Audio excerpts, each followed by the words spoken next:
Hello then, good afternoon ladies and gentlemen, this is Al24 daily special coverage, and today's eye will be on the Ukraine-Russia conflict.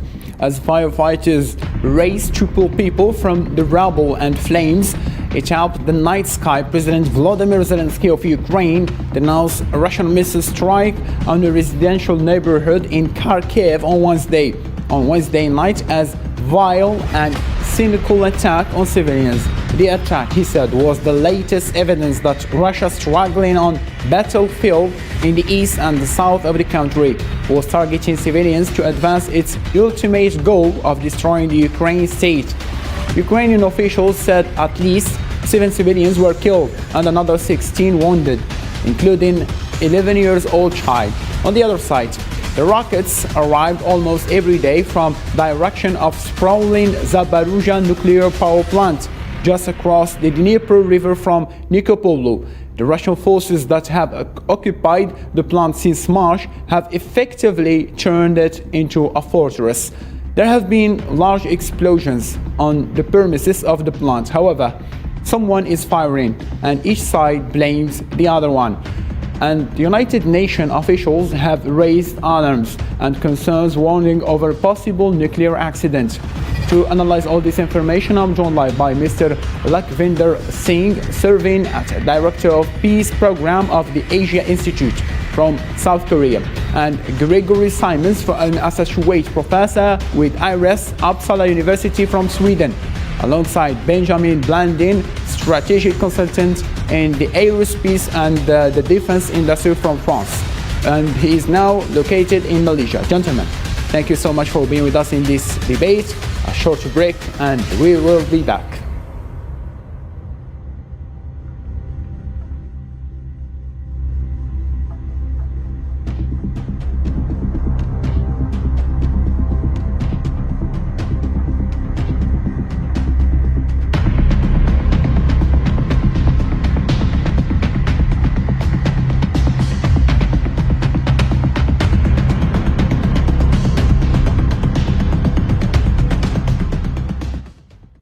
And so before we start our debate, let me read for you this piece of information. Accusations continue between Ukraine and Russia over the Zaporizhzhia nuclear power plant. The two countries are pointing fingers at each other for provoking a nuclear crisis by bombing the plant, which can lead to an undesired escalation that can put the world in trouble. Ukrainian President Volodymyr Zelensky has affirmed that his country will have joint operation with International Atomic Energy Agency to guarantee transparency over the situation. On August 19th, Kiev's regime is preparing a resonant provocation at the Zaporizhzhia nuclear power plant during the General Secretary Antonio Guterres' visit to Ukraine, as a result of which Russia will be accused of creating a man-made catastrophe at this power plant. Ukrainian diplomats, our nuclear scientists, and the International Atomic Energy Agency mission to the Zaporizhzhia nuclear power plant on the absolute transparency and controllability of the situation at and around the Zaporizhzhia nuclear power plant for the Ukrainian state, for the international community, and for the International Atomic Energy Agency can guarantee a gradual return to the normal nuclear safety.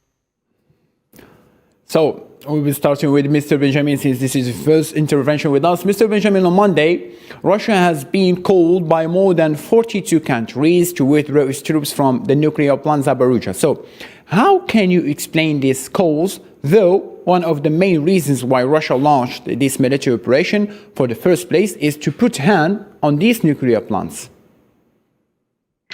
Well, first of all, I would say that indeed Russia had obviously the intention of controlling parts of the Ukrainian territory, but at least they could have avoided to place military units and especially artillery units in the perimeter of the power plant, and they could have also avoided launching attacks on Ukrainian troops from the perimeter of this nuclear power plant.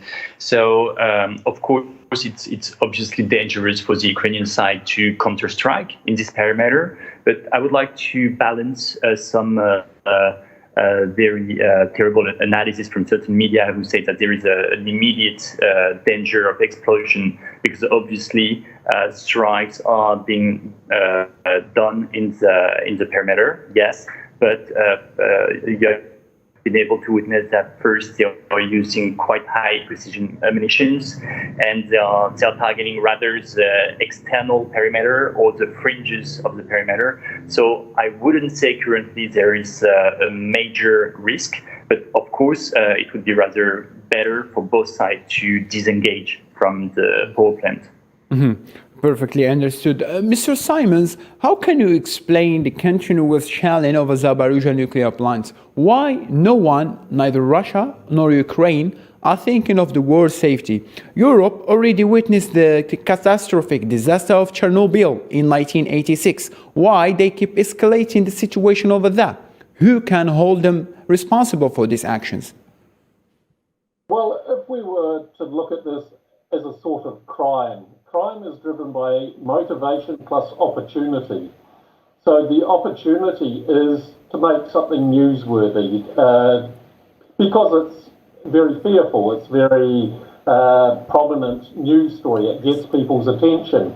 But what is the motivation? And the motivation, especially if we look at Ukraine, they're losing the war. And people, that is the public in the West, are starting to tire of the war. They're tiring of the consequences for their government supporting the Ukrainian war effort. So war is primarily driven by politics. So this is attempting to create politics that these Western governments and Western publics continue to support Ukraine because they're at a critical and desperate situation. They're clearly losing the war, and they're clearly losing public support and interest. Mm-hmm. Perfectly understood. Coming to you, Mr. Singh. Do you hear me, Mr. Singh?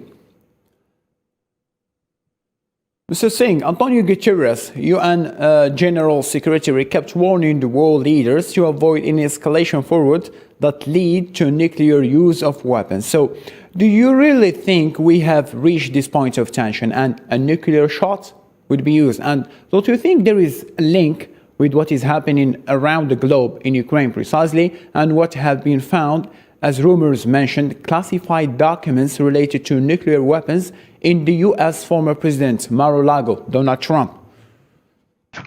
First of all, thanks for having me. No, I don't think so that the world has reached a point where nuclear weapons can be used. I think Russia is a very mature nuclear power, and they fully understand the consequence of using nuclear weapons at this stage. So I think, but I do agree with the fear. There is a possible use of nuclear weapons is possible in case of accident. So, but I'm fully hopeful that we have not reached that stage. Just to some extent, I see what is happening in the world, and what is happening in Mar-a-Lago is also connected with the Ukraine war. But I feel that we have not reached that point. Escalation is not that level that nuclear power will be used now at this stage. So we are fully, I think, being safe. Mm-hmm. Perfectly understood. Coming to you before moving to another point, Mr. Benjamin, what is the role of the International Atomic Energy Agency toward the nuclear crisis right now happening? What they can do to fix the situation over there? I think that regarding the tensions, military of course, but also political tensions between Russia and Ukraine, I think IAEA could really play a role of intermediate of trust between the two parties in order specifically to demilitarize the perimeter around Zaporizhzhia nuclear power plant, the same way they acted between the US and Iran and in some other instances. So I really feel that they should not waste any time to play that role. Mm-hmm. Okay, got the idea. Now moving on to discuss another point. A South Korean defense ministry official said neighboring North Korea fired 2 cruise missiles early Wednesday. morning from the coastal town of Oncheon into waters of its west coast. The latest launch comes as South Korean President Yoon Suk-yeol called for diplomacy aimed at building sustainable peace between the rivals amid tensions over the North's acceleration weapons program.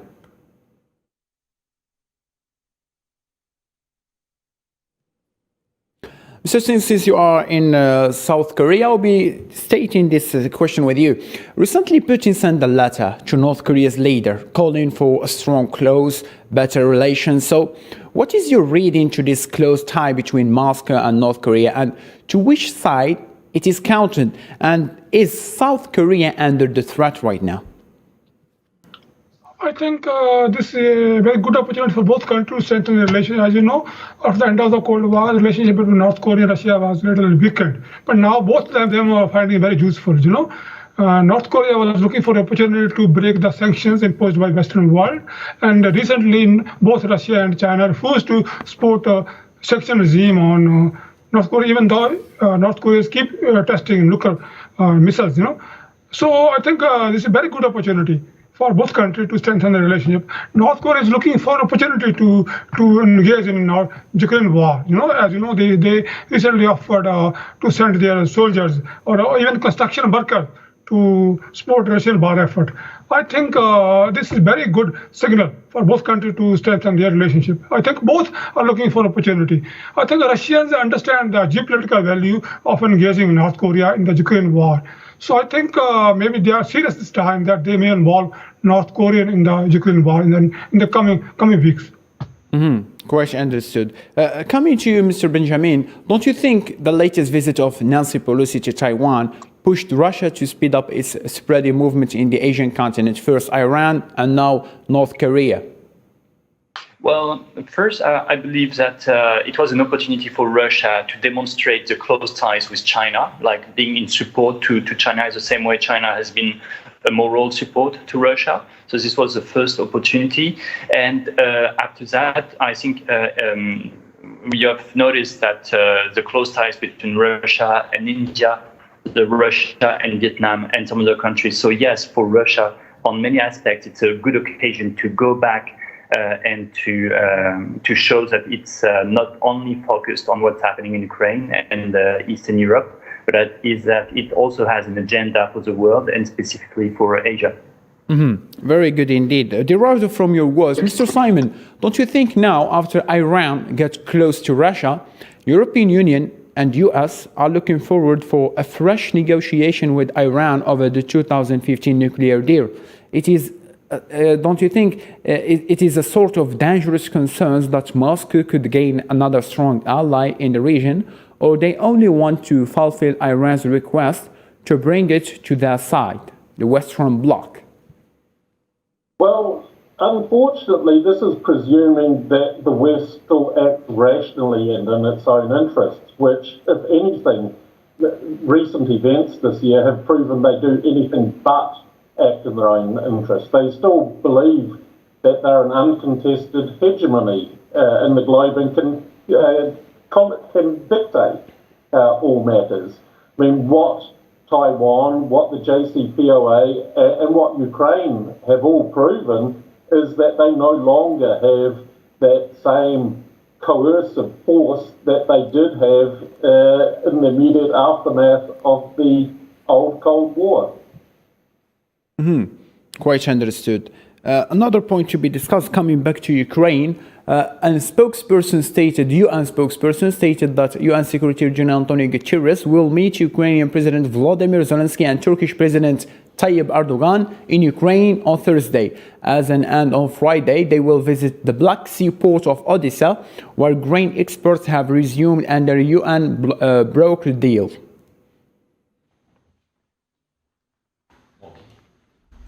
At the invitation of President Volodymyr Zelensky of Ukraine, the Secretary General will be in Lviv on Thursday to attend a trilateral meeting with President Recep Tayyip Erdogan of Turkey and the Ukrainian leader. The Secretary General will then go on to Odessa the next day, where he will visit the port that is one of the three being used as part of the Black Sea Grain Initiative.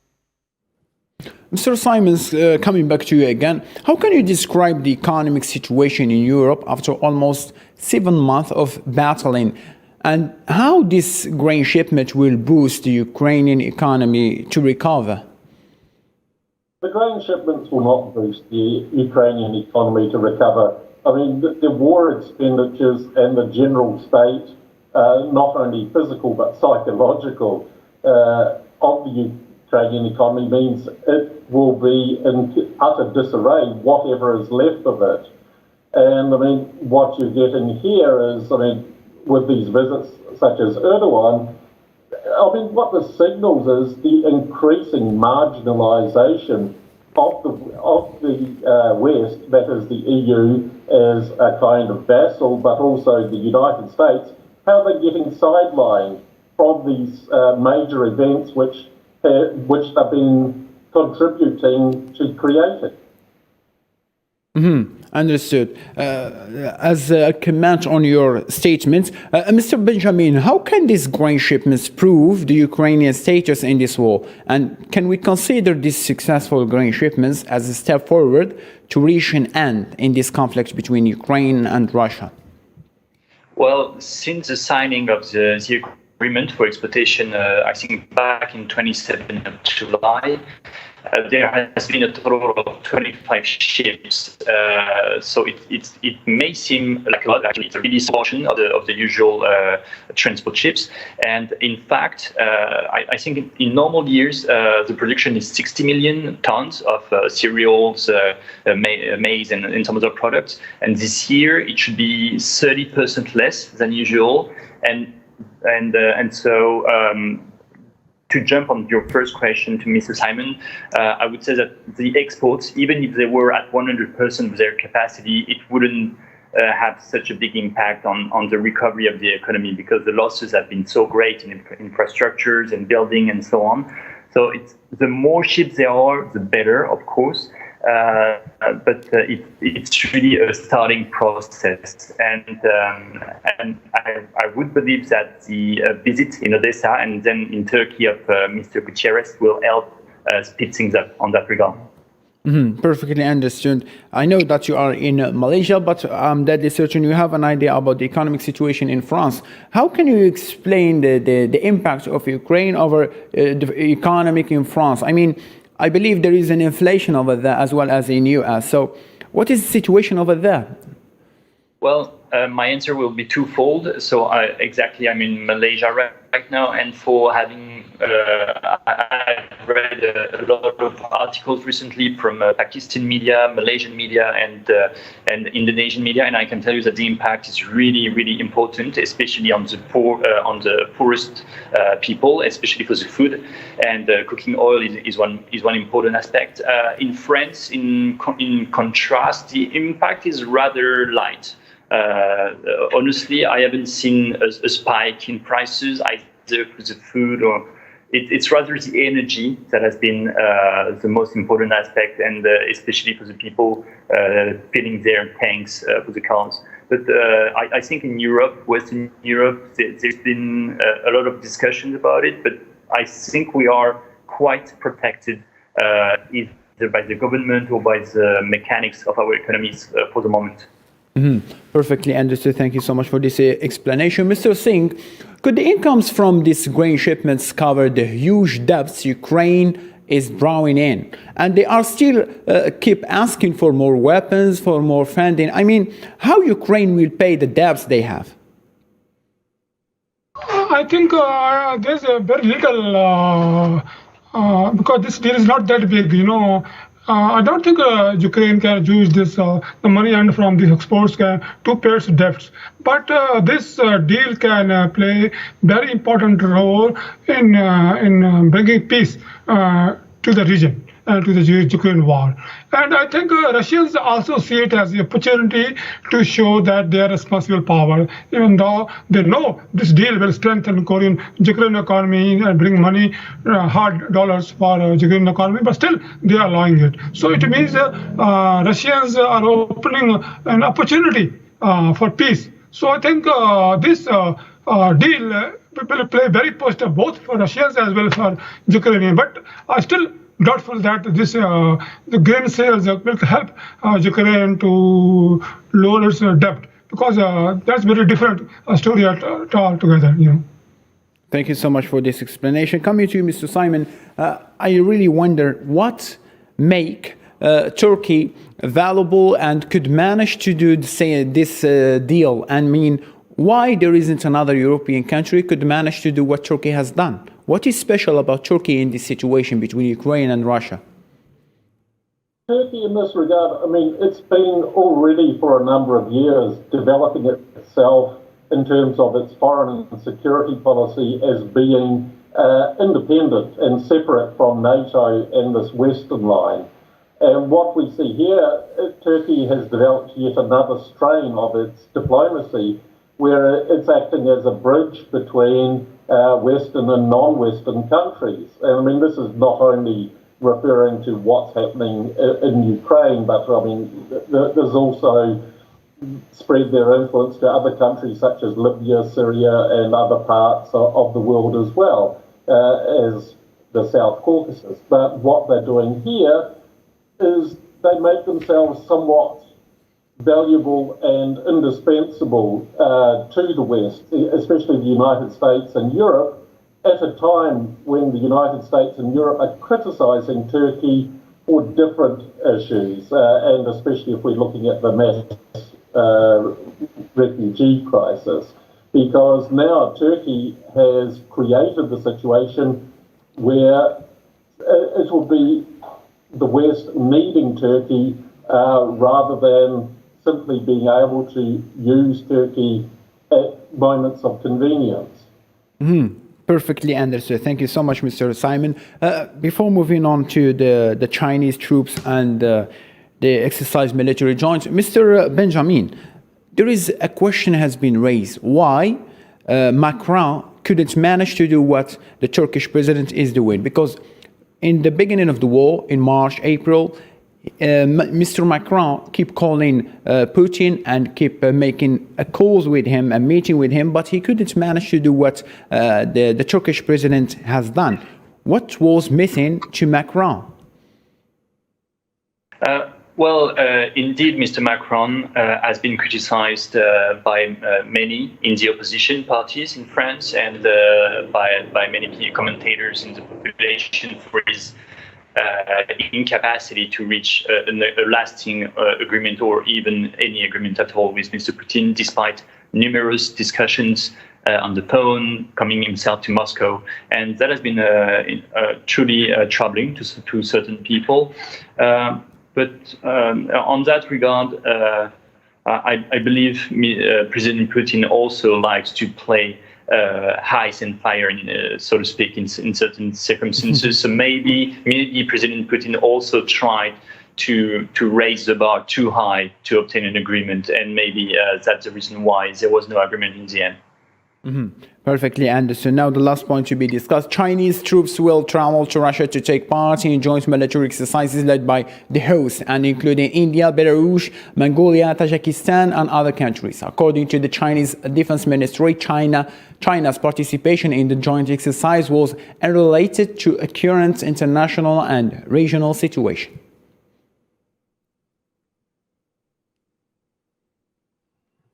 Mr. Singh, China is moving directly and rapidly to reinforce its bilateral relation with its strategic partner Russia. In a time where all the world leaders are condemning this Putin and Moscow actions in Ukraine. So, in your opinion, what that's supposed to mean? Has Russia, or rather has China finally made its choice after the last visit of U.S. delegation to Taiwan and chooses to be a fully ally to Moscow? Answer is no, because China-US relation is very complicated. It's not a one-dimensional relationship; it's a multi-dimensional relationship. Even though strategically, even militarily, China is tilting towards Russia, but China has a very elaborate relationship with USA. China has a huge trade ties with USA as well as Europe. So it's not China to move away from this trade relationship, economic relationship. It will cost China too much to take a one-sided decision. I think China's economy, China's economic growth depend on its ties with the USA. So I think China will think a million times before making this jump. So I think both countries, even China, USA, will not be in a position to dump China completely. So even though in Taiwan crisis there was some deep situation, but both countries understand the economic value of each other.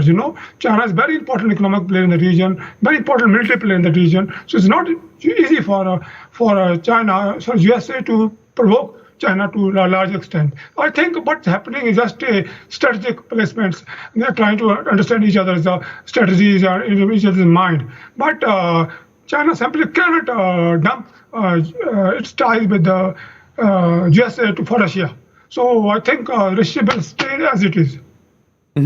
Very good indeed. Coming to you, Mr. Simon, because I have been called and I have been told that you are leaving. Mr. Simons, don't you think it's really strange that USA helped and pushed China and Russia toward these strong ties? Why would they push these two world giants to their limits?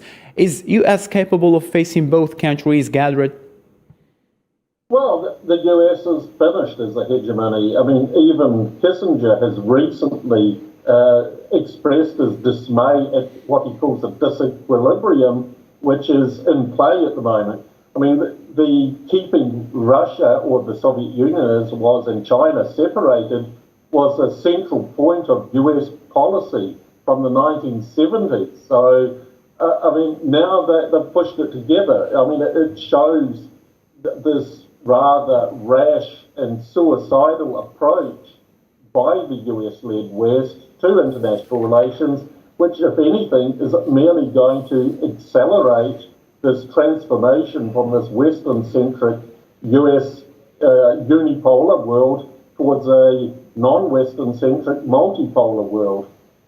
Very good indeed. Mr. Simon, thank you so much for taking part with us in this debate. I'm sure that you have things to do. Thank you so much. Coming to you, Mr. Benjamin, as a last word, or rather as last question, what is the status of Malaysia in the continents, in the Asian continents, concerning Russia as well as Ukraine? I mean, you are there. Probably you have a better idea than ours.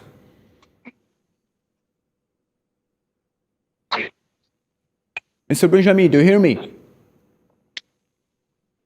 Well, in fact, I arrived in Malaysia 2 days ago, and so I wouldn't call myself the first big person of Malaysia. But here, a specificity of Malaysian politics is not to show off their opinion directly. They rather prefer to have behind closed doors discussions. And a good example is the South China Sea issue. I'm not going to enter in that topic, but you may have seen that they rather prefer to discuss with China privately, and it's the same with the situation in Ukraine. And I wouldn't say ties between Malaysia and Russia are very important, and the same goes with Ukraine. So it's not really important here. A good point has been taken. Mr. Singh, as last word, India also has taken part in these drills and in this exercise. What that represents to the Western world? Is India taking a part with this? India is taking a separate road than his friends, because we are strongly believe in multilateralism. We don't want to take sides in this conflict, and we strongly believe that all countries should work together. So Ukraine war is very dangerous dilemma for India, and we think that if not properly managed, it can lead to major conflict in the region. So we are, as a responsible power, we are doing our best to maintain peace and not to provoke war. So we are having very good relations with USA as well as with Russia as well as China. So we are playing a very constructive and a positive role to contain the conflict as much as possible. So by going to this exercise, we are showing that we are with China, with Russia, as well as we are doing exercise with USA in India. So it means that we are not trying to divide, we are trying to unite both the parties together so that peace prevails and progress continues. Very good indeed. Mr. Benjamin, couple minutes left, so the word is yours and the floor is yours. What is your expectation in the coming months in the war between Ukraine and Russia?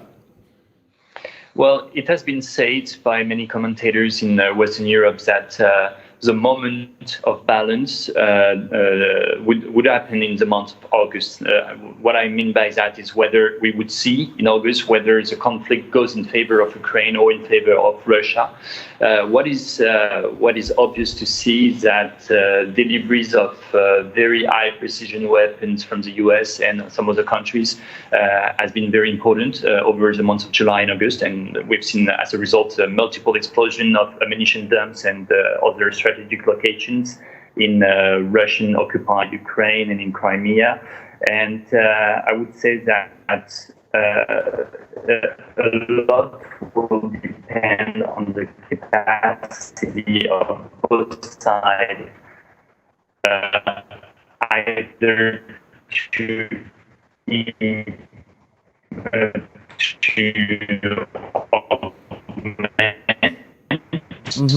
Thank you, Mr. Benjamin. Point has been taken. Thank you ever so much for your participation. Mr. Singh as well, thank you ever so much for always taking part with us. Ladies and gentlemen, thank you so much for being with us in this special coverage. A special coverage will be also held tomorrow. Thank you so much. Bye-bye.